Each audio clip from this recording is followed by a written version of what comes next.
Hello, Internet. The Morgan You Know Podcast Network presents Balls and Brew. Thank you once again for joining us here on the flagship sports podcast on the Morgan You Know Podcasting Network. I am your affable host. My name is Rod Morgan. We chat about sports that involve balls, and we do it much the way you probably do when you're sitting around having brews. That's why we call this show what we do.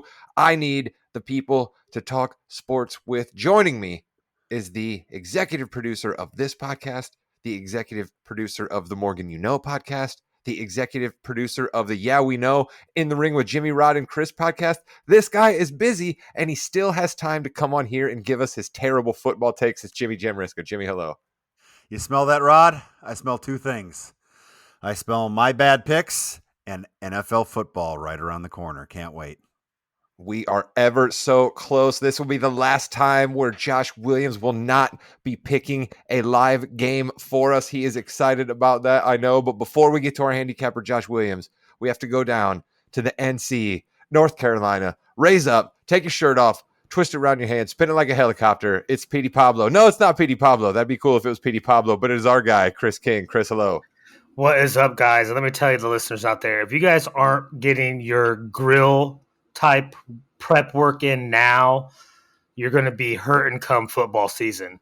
Get your skills up now. Get that grill out. Get it cleaned up. Start working your prep. Get ready. It's football season. This is knowledge from a man who has been through many. Do you see the theme here? Kickoff to the NFL season. Our guy, the old man, Chris King. But if it's the NFL, we got to make the man who makes us all smarter. He makes the picks. He dives into the stats. He gives you the numbers that actually may mean who wins or loses the game. It's the handicapper, Josh Williams. Josh, hello. What's up, boys? It's AFC North time this week, so let's get to it. Williams, I'm going to start here. I'd like to just throw questions at you that you had no idea I was going to ask you. Do you believe that this might be the toughest division to win? Not necessarily the division containing all great teams, but the toughest division to win. Yes, I do. I was thinking about that earlier. I was like, no hyperbole. This might be the toughest division I've seen like in the last 20 years. Like, I think any team could win it. I think all four could be playoff bound. That probably won't happen because the AFC is it's just so loaded. But this division is no joke. I think it's even better than the AFC West last year. What we thought the AFC West was going to be last year turned out that the Raiders and Broncos were terrible. But like even Peter King thought that the AFC West was like the toughest division he had ever seen. And I think this AFC North is even better than the AFC West from last year. Well, like a good podcast host, I'm going to make you wait on all of those juicy numbers on the AFC North that Josh Williams has for you. We are going to check in on the only saga that we have ever had a reporter on the ground to cover. And when I say ground, I don't necessarily mean any Indianapolis Colts practice field or locker room, but I mean at least a hell of a lot closer to the general area that this story is happening than we at this podcast network have ever been. That's our guy, Jimmy Jamriska, who's been on the Jonathan Taylor story since day one. Jimmy, what's the update? Yeah, I'm sure Jonathan Taylor and I have driven on the same streets before, so I think that makes me qualified to do this. So today was a big day for the Colts. They had the final two teams in the Jonathan Taylor sweepstakes make their final offers, and the Colts said, not happening. The Colts decided not to trade him. They put him on the PUP list, which is huge because that guarantees he will not play in the first four games. But that's not him holding out, though. Remember, that's them putting him on the PUP list. So he kind of gets a little reprieve for the first four games, maybe get that ankle worked on a little bit. And then either come back and play or get traded closer to the deadline, which I think the latter is probably more possible there. Ooh, so Jimmy, you're tipping your hand there a little bit. I'm going to go to the other Colts fan on this podcast real quick before we go to the actual handicapper for his thoughts. Chris, do you think Jonathan Taylor's going to suit up in the Colts blue and white again? No. I think it's wow. Yeah. You do, huh? Yeah, there's no way. He's already shown how upset he is with our beloved owner, right? Like, we know that relationship's not getting any better anytime soon. So why would he? And he's got the Colts by the cojones, really, because if they don't trade him, they're not going to get any kind of value for him either. So they're going to have to do something. But he's not going to be dressing for him again. I can almost guarantee that. Williams, is this the Colts just kind of like cutting off their nose to spite their face if ultimately Taylor's not going to suit up for them and they're going to train him at the deadline? They're certainly not going to get at the deadline what they probably were just offered now. No, or am I wrong on that? Yeah, I don't think they were ever going to get a first for him. I think they would be lucky to get like a second and a fifth. But I'm on the other side. I think he is going to play for the Indianapolis Colts because I just continue to not believe where we're at here with Jonathan Taylor. Everything, he seems to be a pretty good dude, and I get both sides. I do, but like I just think that he's going to play for the Colts at some point this year. I can't see it getting worse, but I could be wrong. I tend to agree with you, Mr. Williams, and that's because we now have word that Josh Jacobs, right, who seemed like maybe he was going to continue his holdout, we have word that he is going to come and play for the Raiders. So I'd imagine Taylor takes the field again. Chris, I like you jumping out there and taking it and taking a stance, right, and getting your cojones, to borrow a term that you used a little while ago, out there in the wind with that take. I appreciate that, but listen, I don't know, but I'm on the other side of you. There's going to be injuries to some guys in these first 4 weeks. That's going to make teams think a little bit harder, maybe make a little bit better deal. The Colts know that their backs up are against the wall. Get something or get absolutely nothing. So that's why I see it happening like that. Jimmy, last question on this. You're a reporter on the ground. Do you believe there's any chance the Colts get anything decent at all for Taylor if they do trade him? The only thing I can think of is if like an Eagles or, I mean, basically like an Eagles, they're 4-0, but you know, their running backs get hurt in that fourth game and they're kind of, they want to go for the championship again. You know, they want to go to the Super Bowl. They want to get that championship. That's the only way I can think about it. Cause the Eagles have picks. It's going to be later in the draft. It's not a huge thing. That's the only thing I can think though.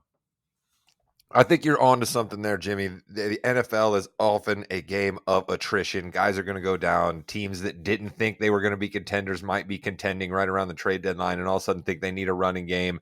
Teams that thought they were going to have a running game might not have a running game and are looking to make a move. So I think it's possible that the Colts get something decent. If something decent comes their way at the trade deadline, which the NFL has desperately tried to make more of a thing the last couple of years to try to gain some of what the NBA gets around theirs and what the MLB still gets around theirs, maybe you see the Colts make a move. But if they're going to only get like a 3rd round pick, a 4th round pick, whatever, they're just going to tell JT to sit out and burn. And then it's going to be up to him to decide if he wants to lose a year of service time or not. So ultimately, this guy's going to play. And if the Colts can get like a 2nd rounder out of a team that's desperate, he'll get moved on and play for somebody else. Speaking of the Eagles, let's talk about a team that might have a potential MVP on their team in Jalen Hurts. I think we should touch on our overall picks for the year. We've been focusing in on the divisions, giving you the good nuggets. We're still going to do that about the NFC North here before we ultimately wrap up. But we got to get down on paper with the long shot picks, right? The MVP, the offensive player, all of the above. Chris, we're going to start with you, and we're going to start with one of your favorite things. I know you're a Mel Kiper Jr. disciple for all of these years. You literally were one of the first people that bought the draft guide from him back when Mel was printing it out at his house, I think, on actual with an ink pen and on college ruled paper, and he just passed it out to people that paid for it. That's when you were a Hoover salesman in the Baltimore area. So you're big on the rookies. Tell me who's you got for offensive and defensive rookie of the year. So I think I really think it's down to 2 guys for offensive rookie of the year, and it's 2 quarterbacks. It's Bryce Young, Anthony Richardson. I'm going to go with my guy, my team's franchise quarterback, Anthony Richardson. He does enough to get offensive rookie of the year. He can have a season like Justin Fields did last year and get that offensive rookie of the year. Richardson, I like it. Who you got for defense? Defense, that's always tough. You go with a few different guys. I'm going to go with Devin Witherspoon. I think he's the one that's going to make the biggest impact. That's who I'm going with. Nice. I almost feel like maybe you were just pulling names out of a hat there because you didn't have a whole lot to go with your guys, and I'm not making fun of you because I'm basically going to be doing the same thing. So good on you there, brother, for starting it that way. Let's go over to the man Josh Williams, who may have a little bit of something for us on offensive and defensive rookie of the year. Yeah, offensive rookie of the year. I'm going boring. I'm going chalk with Bijan Robinson. I just think that the Falcons, they drafted another offensive lineman in the draft. Their offensive line is already top 10. They have a coach that wants to run the ball, and they have the second easiest schedule in all of football. This all lines up for Robinson to get a ton of carries, and not only a ton of carries, but a ton of red zone carries. And I think he's going to have double-digit touchdowns this year. I think Bijan Robinson wins the Offensive Rookie of the Year. The best odds you can find is plus 300 on FanDuel if you want to back Robinson there. Nice. Bijan, the running back. We say running backs don't mean anything, but Bijan still got drafted quite high. People are still excited to pay a bunch for him in fantasy drafts. Williams has him. Who do you got as your defensive rookie of the year? So defensive rookie of the year, I'm taking a little step out here. I'm going with somebody from Philly, but not who you expect. Jalen Carter's plus 700. He was the first rounder who kind of fell to them at number 10. I'm not going with him. I'm going with the guy who everyone thought was going to be a first rounder in Nolan Smith. He fell to them in the second round. And listen, like, he's going to be free to just run all over the place for the Eagles. And I think the Eagles are going to be in more competitive games this year. And so I think he's going to rack up more stats. Like I said, Jalen Carter's probably going to be more like NFL impact. But for stat wise, I like Nolan Smith, the edge rusher out of Georgia, plus 2,200 on DK for Defensive Rookie of the Year. Is this going to be the most famous Nolan since Nolan Ryan, Nolan Richardson? Am I missing another Nolan in there that might be more famous? Well, I think Nolan Ryan was way more famous than Nolan Richardson. Well, I mean, if you were from Arkansas and you liked Todd Day, you probably thought Nolan Richardson was real cool. I mean, there's people that are in. A couple of those Arkansas teams are real good. That's the only reason I know Nolan Richardson. 94 national champions. Oh, I saw Williams' eyes light up. We all know Williams' love for college basketball in this podcast. His eyes lit up when I made that. Jimmy, I'll go ahead and go here and spare you. You can go last so you have even more people to possibly choose from. I'm going to go with something absolutely crazy, all right, because I love making crazy picks. Your offensive and defensive rookie of the year come from the same team, and they were both drafted within the top 5. Give me CJ Stroud and give me Will Anderson Jr. winning offensive and defensive rookie of the year, both coming from the Houston Texans. DeMeco Ryans is going to coach them both up. The Texans are going to be much better than we think. They got a pretty good running game. Stroud is a guy, played a bunch of football. Maybe he doesn't have the ceiling that Anthony Richardson does, but he's going to come in and be ready to play. DeMeco Ryans is going to coach him up. Will Anderson is going to say F you to all the people that said the Texans shouldn't have drafted me that high. Bam. Give me defensive and offensive rookie of the year from the same team. Jimmy, what do you think of that hotness? I think that is so hot it's not even funny, because do you know how good Will Anderson's going to have to play to get rookie of the year? He's going to have to excel so much, and the defense is going to be on the field all the time. He's going to be exhausted by the end of the second quarter, let alone the full game there. And CJ Stroud, I think you've got something there, because I think his bar is so much lower than an Anthony Richardson's bar that even a little bit of, hey, the Texans go 5 wins this year, he's going to get a plaque at least, if not a statue. The only thing I would say, Rod, is you're missing something. The NFL did that last year with the Jets. Wilson and Sauce Gardner, they both won offensive and defensive rookie of the year from the same team. I don't see the NFL allowing that to happen again. But otherwise, I like your take. Listen, I'm not into coastal elites, Chris, so I don't pay any attention to things that happen out of the New York teams, right, or L.A. I'm here in the flyover country in middle America, the Midwest, all right? I have values. I don't care what goes on in the big metropolitan cities. Jimmy, you didn't give us your picks, I believe, for either Correct. of those categories. Well, my picks have already been named, so we can go through it relatively quickly here. But I do have Bijan Robinson, offensive rookie of the year. I think he's just going to be a workhorse, and he's going to be that staple in the backfield they need. He's just going to get all the stats needed. Williams did mention my rookie of the year for defense, but he went the other way. I was going between Nolan Smith and Jalen Carter as well. I think Jalen Carter is going to get in the backfield a little bit more. Those sack totals from the defensive line are going to be a little higher. They're deep there. He's not going to have to play as much as a Will Anderson will. So I do think I'm going to go with Jalen Carter as my defensive rookie of the year. All right, Jimmy, because we all got to chop up all the other awards before you, we're going to start with you now on your offensive player of the year. My offensive Non-rookie division. Non-rookie Yes. division. My offensive player of the year this year. Typically, the MVP is a quarterback, so I'm not going quarterback there. I'm going to go with my Super Bowl team, San Francisco 49ers own Christian McCaffrey, who will be healthy all year, and he is going to be the offensive player of the year. That's my point there. Wow, Christian McCaffrey healthy all year is the spiciest part of that I'm take. sorry, Let's Niners move. fans. It's over. I apologize in advance. I'm sorry. I am going to move to my offensive player of the year, and I am going to go with somebody going back to back. Passing is so important in the NFL. Give me the guy who won it last year. I'll take Justin Jefferson in Minnesota as my offensive player of the year. I tell you what, Go ahead, Chris. I was gonna say that's a pretty good pick. That's a lot of faith in Kirk Cousins. I love me some Cousins. I'm not scared of Kirk Cousins, Chris. The new mustache combo, Fu Manchu thing, whatever you want to call it, man, looks like the brawny man. I'm in. Let's go, Kirk Cousins. There's going to be a little bit of theme that you see with some of our discussions tonight, but I'm going Jamar Chase. Jonathan? Okay. Jamar Chase out of Cincinnati. I think he has a even better career than he's had already. It's going to be a career year. You're going to see him lead the league in receiving touchdowns as well as receptions. I think that gets him Offensive Player of the Year. All right, there we go. We might have him come up a little bit when we discuss his division here on the other side, so let's not give away too much. Williams, I guess you're the last one. You're the smart one on this podcast, so you going last. That shouldn't hurt you. Oh, man, and Chris is going to love this. This guy led the NFC in yards after contact. I'm going Tony Pollard at 40-1 on FanDuel to win Offensive Player of the Year. And here's a stat.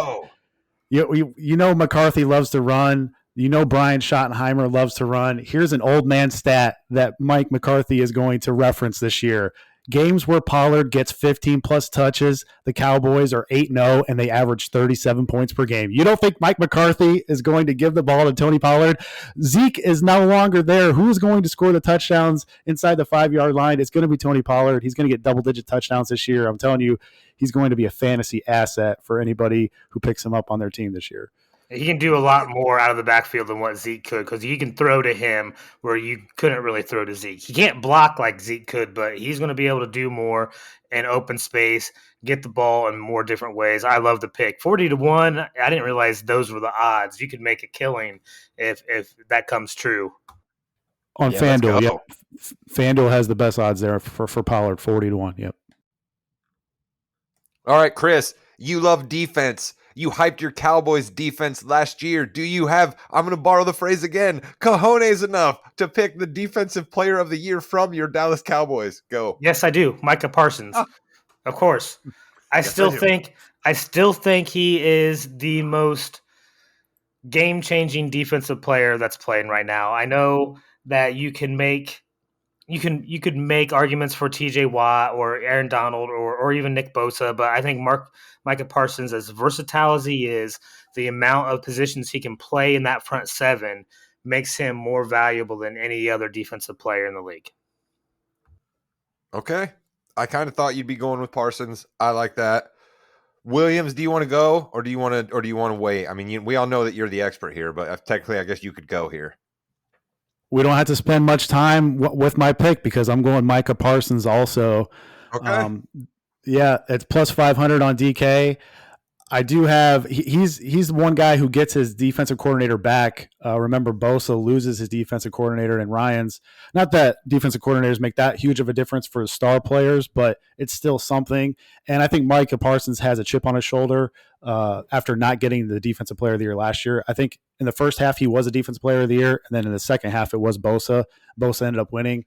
I think Parsons has a little bit of a chip on his shoulder. So I do have another good stat later on AFC North for a possible candidate too. So, hold on, buddy. Hold on. My candidate's coming out of the AFC North. Right my candidate's coming out of the AFC North. You might be on the guy I'm on, Jimmy. I'll go last because I bet you don't have my guy. No, I don't. I actually have Bosa. I am a big 49er person this year. I might be the Williams of this year's podcast. but I think Bosa from the edge there, again, needs to stay healthy. And again, I apologize to all 49ers fans. Jimmy is just dropping dark clouds amongst fan bases out there in San Francisco right now. I am going with a little team in Cleveland. The mistake by the lake, baby. The Cleveland Browns, I believe, are a bit of a sleeping giant. This team has a lot of talent, and I do not believe their quarterback can be nearly as bad as he was on the field last year.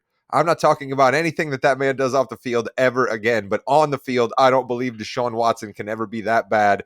I think the Browns are going to be up for a bit of a resurgence, and it's going to be led by Myles Garrett off the edge. That guy absolutely torched offenses last year, getting double teamed all the time. They got him a little bit of help on that Browns line. He is coming to his own prime years. He is a mountain of a man. Give me Myles Garrett, a big wild card for defensive player of the year. Williams, is that your guy, or were you going somewhere else? No, I'm going somewhere else, but Myles Garrett is a good pick.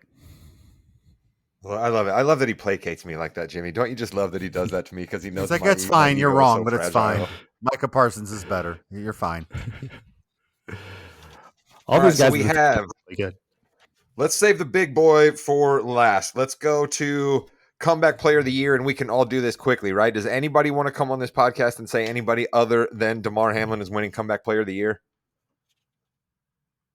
Okay, and we move on. I don't think we can. I died. Came back to life. Playing again. Yeah. Done. Yeah, I mean, done. Russell Wilson would be the closest, and he'd have to have, because, I mean, he pretty much died last year, too. Yeah, exactly. Right. The best odds for that are minus 275 on MGM for Damar Hamlin. And actually, Caesars has actually taken it off their whole awards list. So if you want to jump on that now, I know it sounds like you got to lay a lot of juice, but minus 275. If he plays one snap, he's winning that. So yeah, MGM is the place to go for there. All right, let's go to who we think is going to come out on top of the Coach of the Year voting. Unfortunate for this guy to get picked by Jimmy, which Jimmy has said all the time, but also unfortunate to this guy to win in real life. The Coach of the Year tends to be out of a job a few years later. It's not littered with dudes who continue coaching for multiple years at that same team after they win it. So, Chris, who do you got for that dreaded Coach of the Year trophy this year? This is fitting because there's real scenarios where this guy could be gone in a couple of years for whatever reason. But that's Dan Campbell of the Detroit Lions. I am all in on the Lions. I know they're starting to be the sexy pick out there, but I was big on them last year. They still have a top 5 offense. They scored 30 or more points more than anybody else in the NFL last year. They were top 5 in touchdowns scored. They led the league in rookie sacks last year with 20 and a half sacks. They have a young defense that's starting to come into their own, and I think that is a big Dan Campbell reason, and that's why he gets Coach of the Year, because they will end up winning that NFC North division. A big Dan Campbell reason. Are the rest of us just allowed to say our winner's name and then something after it for a reason why they're going to win? What kind of analysis is that? Man alive. Jimmy, who do you got for Coach of the Year? I have a coach right now that is plus 2,500. I think they're going to win the Super Bowl, and I think he will be fired within 3 years as well, because he should have been fired this last year.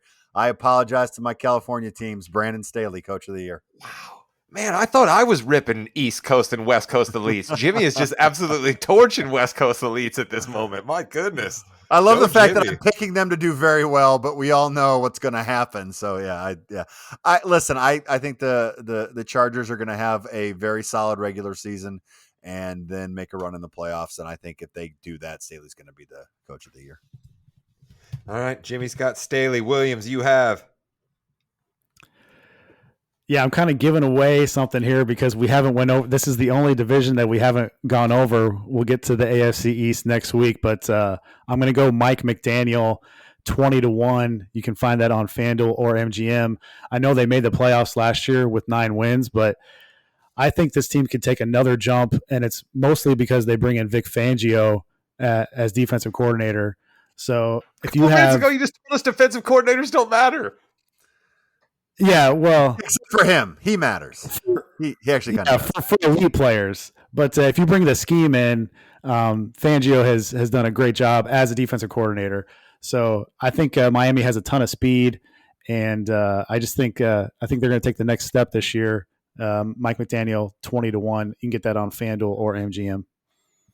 I like that you went McDaniel because he was pretty good last year and didn't win it and is now winning it here. I'm going with a guy who certainly can't be said that it's only a second year coaching, but I believe it's going to be the second year of an uptick. And I think what we're going to see is a vote for another trope that everybody in America loves, whether you're a sports writer, whether you're a TV writer, a movie writer, you tell poems, you talk fables, you love the old guys still got it. Boom. Pete Carroll in Seattle wins Coach of the Year. Russell Wilson is gone 2 straight years. Pete Carroll has his team in the playoffs. This year, he has them beating the sainted Kyle Shanahan, who also has sort of lowly sainted Mike McDaniel, folks. Don't let yourself be fooled by Williams' pick of Mike McDaniel right there. It's just more love at the Shanahan altar is basically all he's doing with the Mike McDaniel love there. Don't be fooled by that. I'm going with the guy who has absolutely no association to the Shanahan tree whatsoever. I'm going with Pete Carroll. The old guy still got it.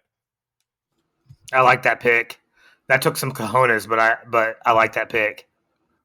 Listen, I could come on here and say, give me Dan Campbell for Dan Campbell reasons. I could come on here and say that. I could come on here and I could say Mike McDaniel because ultimately I just want to give more love to Kyle Shanahan. I could do that. Or I could be Jimmy, who just wants to piss all over the Chargers for what reason, I don't know, but he still continues to want to do it. But no, I'm making a pick that I believe we all love narratives, especially for these awards. What's better than the old guy still got it? Give me Pete Carroll.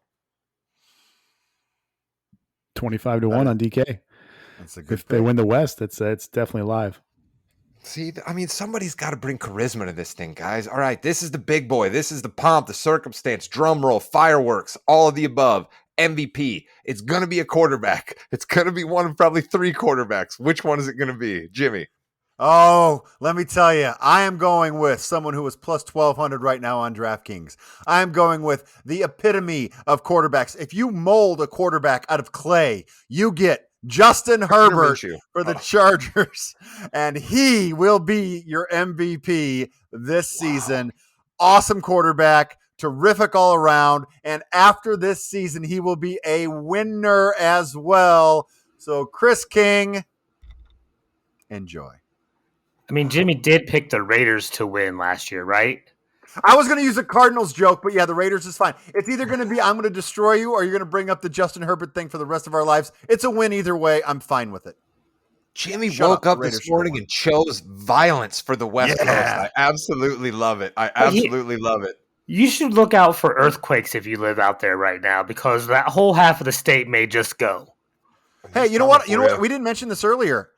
I'm worried about DeMar Hamlin winning Comeback Player of the Year now because I picked him. It could be somebody else. Oh, Jimmy's spelling doom for the West Coast. The East Coast was doomed the minute Chris King moved to North Carolina. Chris, who do you got for MVP? All right, there is a theme here. I'm going with a guy who I think is going to get this city and this franchise to the promised land after way too many times of failure. I'm going with Joe Burrow of the Cincinnati Bengals. I think this is his year. I'm going Jamar Chase for Offensive Player of the Year. I think that combination takes them past the Chiefs in from the AFC into the Super Bowl. I think this is their year. Joey Burrow gets MVP, and then possibly more. Everybody's staying in their lane here. Everybody's absolutely staying in their lane here. So I guess Williams can't pick Kyle Shanahan for MVP. So I don't know who he's going to be able to pick here for MVP of the league. Brock Purdy. Are you giving us Brock Purdy? Yeah, me and Chris agree again. I'm going Joe Burrow.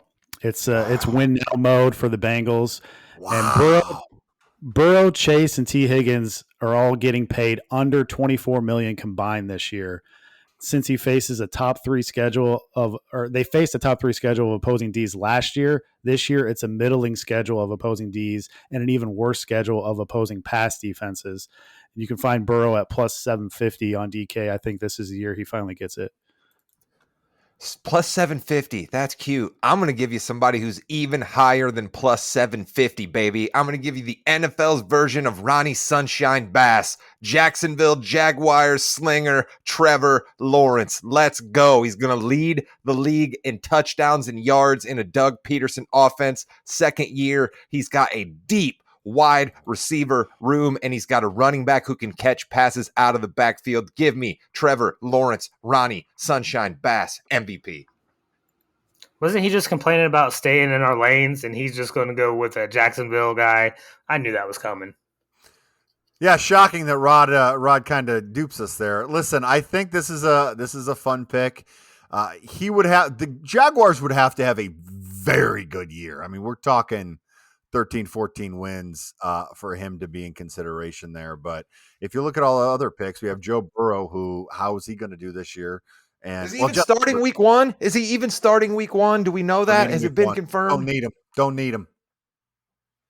Also, you guys told me Colt McCoy was going to start for the Arizona Cardinals. I saw he just got cut. So nice work by all of you gentlemen telling me Colt McCoy was starting for the Cardinals. The Cardinals are cutting everyone. They don't want to win a game next year. They talked about trading James Conner to Dallas. I mean, anything can happen with that Cardinals team. All right, we can't get sidetracked on any of that. Listen, we got to try to blow through the AFC North in about 15 minutes here. Williams, we're going to start with you. Overall, the division, lay it out for us. Yeah, the best odds for 3 out of the 4 teams you can find those on DK. If you want to back the Ravens, they're plus 235. If you want to back the Browns, they're plus 400. And if you want to back the Steelers, they're plus 500. If you want to go with Cincinnati, then you hop over to Caesars app and you can get them at plus 160 on there. That's the best number.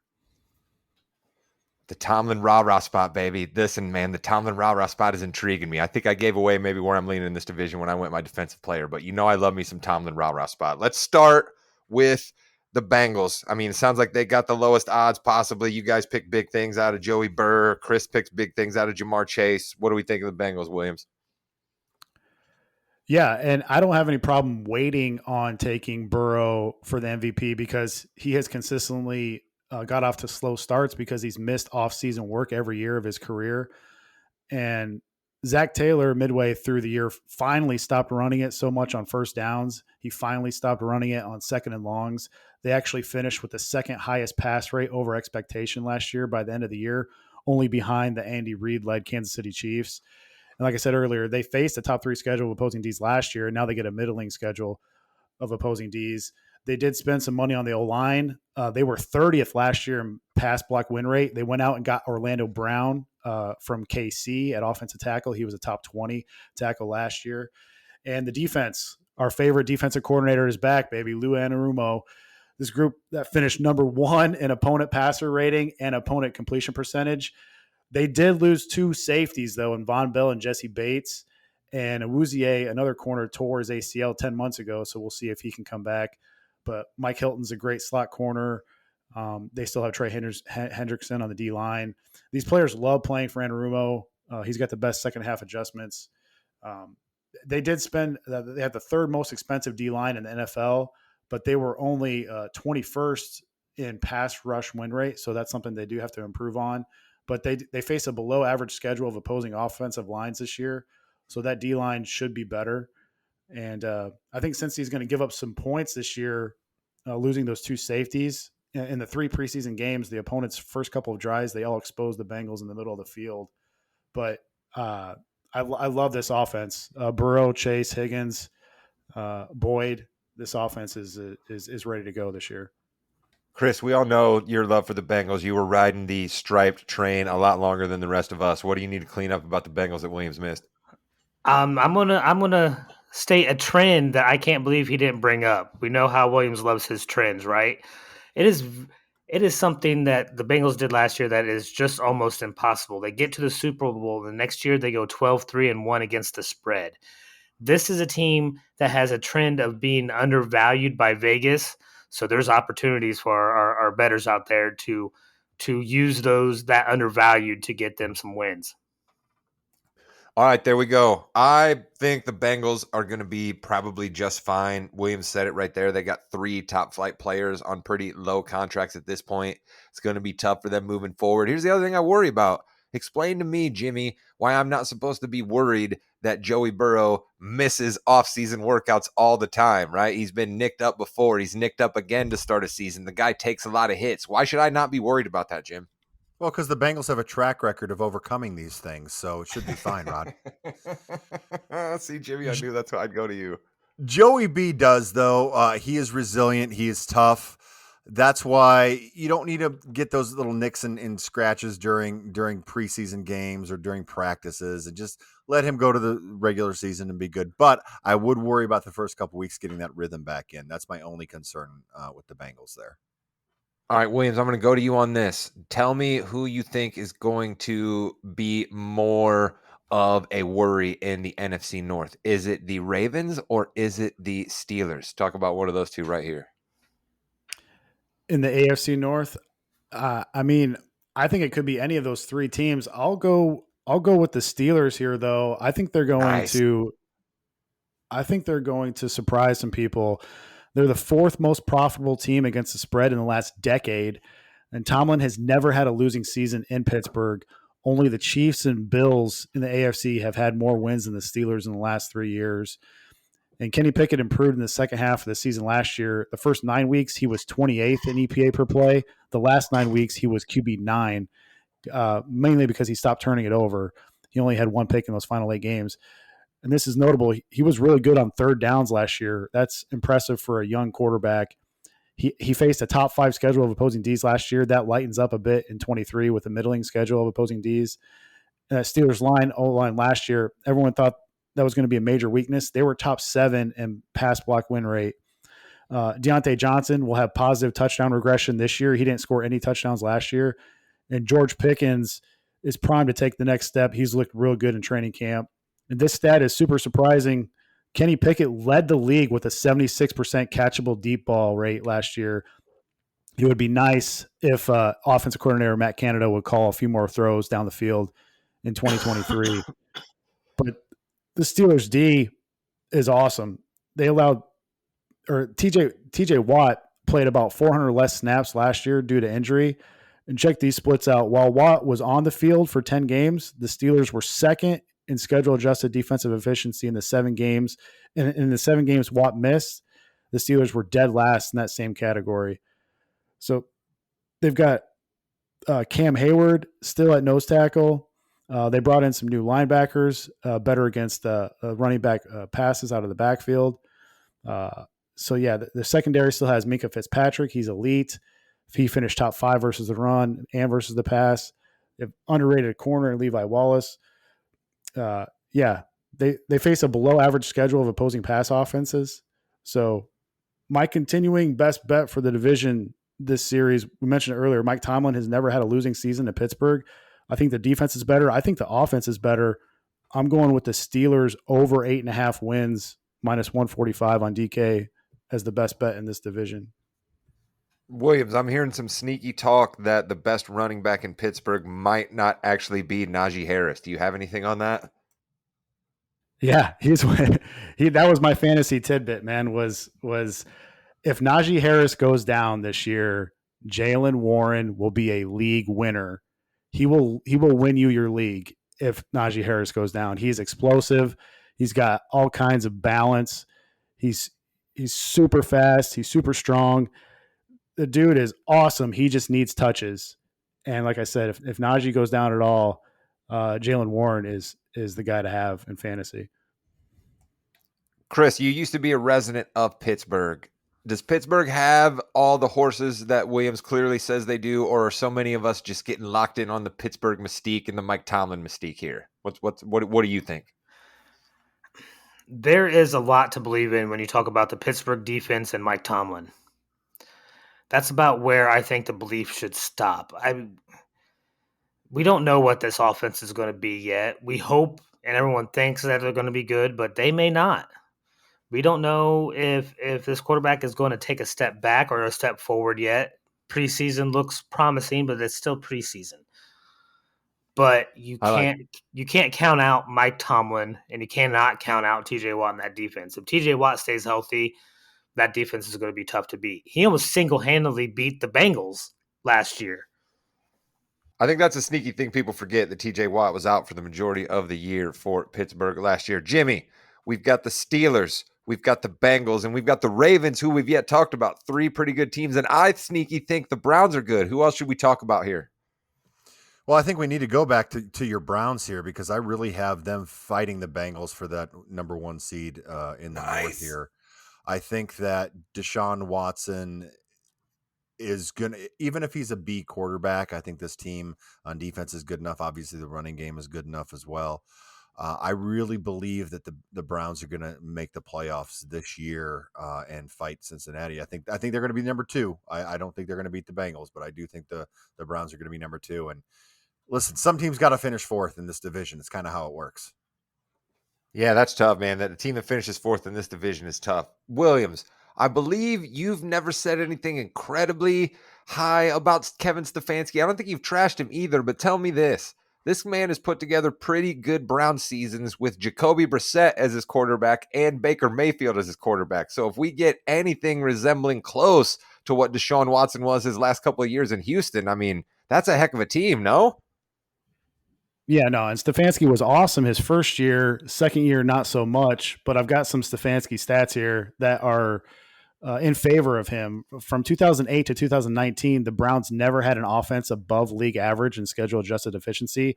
Over that time period, their average schedule adjusted efficiency rank was 25th.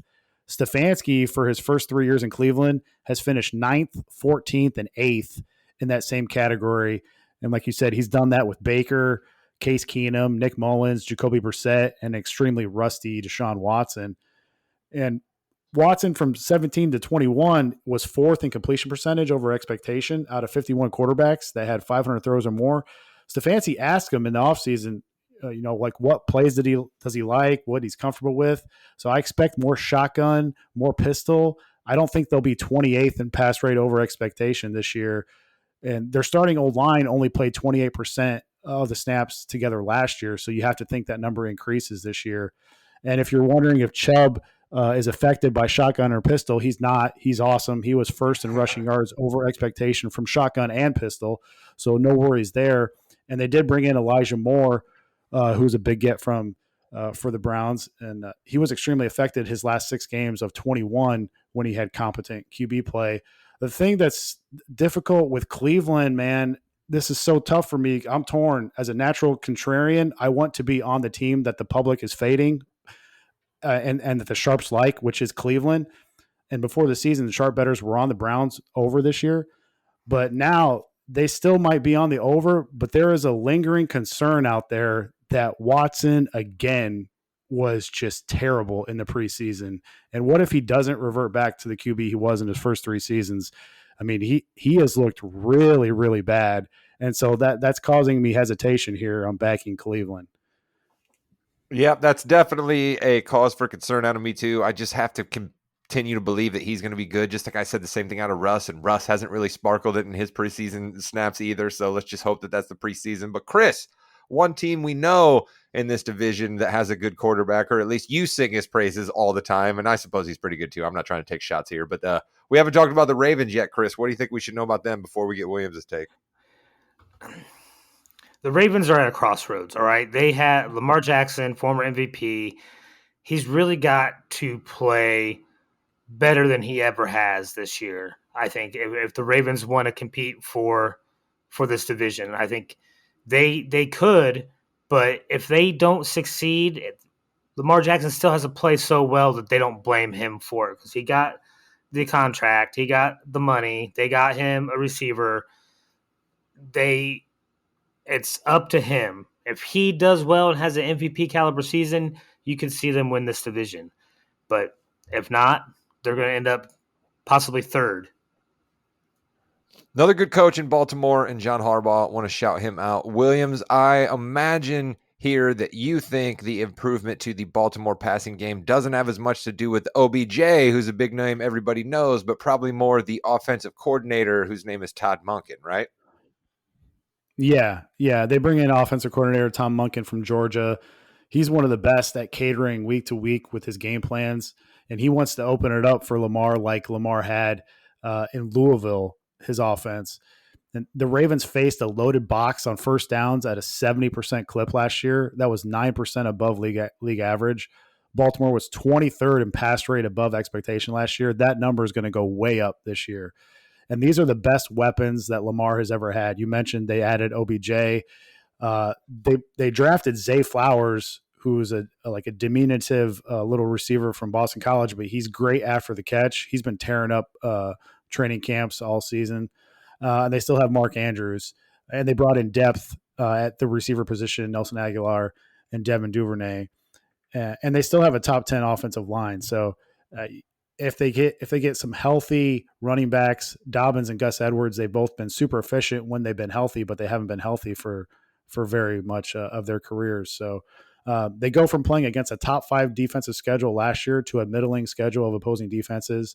Not to mention a bottom 10 explosive schedule of opposing defenses. So you could see more big chunk plays from the Ravens this year.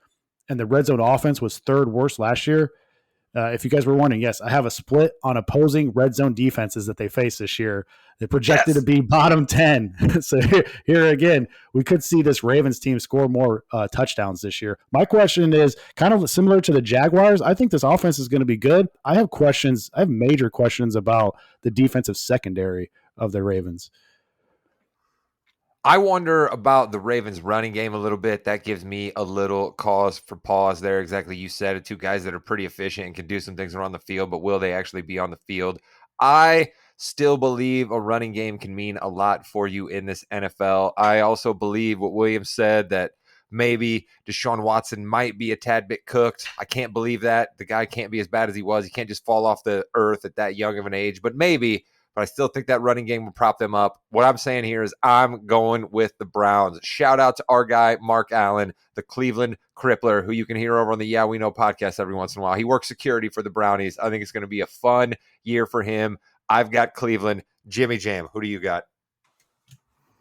I have Cincinnati. Bengals. Jimmy, look at you. Sorry, Bengals fans. No, I think Chris is also picking them, so I think that cancels out your weird effect. Chris, who do you got? I got the Bengals, and I'm mad Jimmy took them. Why can't he take the Steelers? Williams, all right, bud. I got Browns, Bengals, 2 others. Where are you going? So I'm going Bengals. I had the Browns finishing 2nd until I really dove deep into this breakdown, and I had the Steelers finishing last. I'm switching those now. I have the Steelers finishing 2nd. I have the Browns finishing last, and just because they're finishing last, they could still end up with a winning record, 9-8. Check this stat out. Last time Cleveland finished ahead of the Steelers, 1989? What? Let's go. That can't be right. I was 9 years old, baby. I was having a grand old time playing Super Mario Brother on NES, running around playing flag football in the front yard. Come on, let's go. Those were the good old days. Forget this stuff going on in 2023 now. Let's go. Bernie Kosar was quarterback. I remember those Brown teams. Yes, we all know you do, old man. We all know you do. All right, we ran a little bit long on this one, but lots of good information for you here. We covered the Jonathan Taylor situation. We got down on paper with all of our picks. We went over the AFC North. Next week, Williams is going to start the year out for us with his 3 picks. Jimmy and Chris and I will all have some sort of gimmick that we'll give to you. We don't know what it is yet. We'll all surprise each other with it next week, but we're all going to have something, some little tent pole that you can hang on to for all 16 weeks of the year. Make sure you tune in there. And oh yeah, if you happen to be a sports entertainment fan, aka wrestling, we got something else in this feed you may be interested in. Jimmy, tell them about it. We have the Yeah We Know podcast, big pay-per-view coming up this weekend. Payback. We have a ton of news. And of course, we have some bad news to talk about too, with a couple of deaths with Terry Funk and Bray Wyatt. A lot of things going on in the world of professional wrestling. Plus, 81,000 people paid to see a wrestling event, the most ever in the history of the world.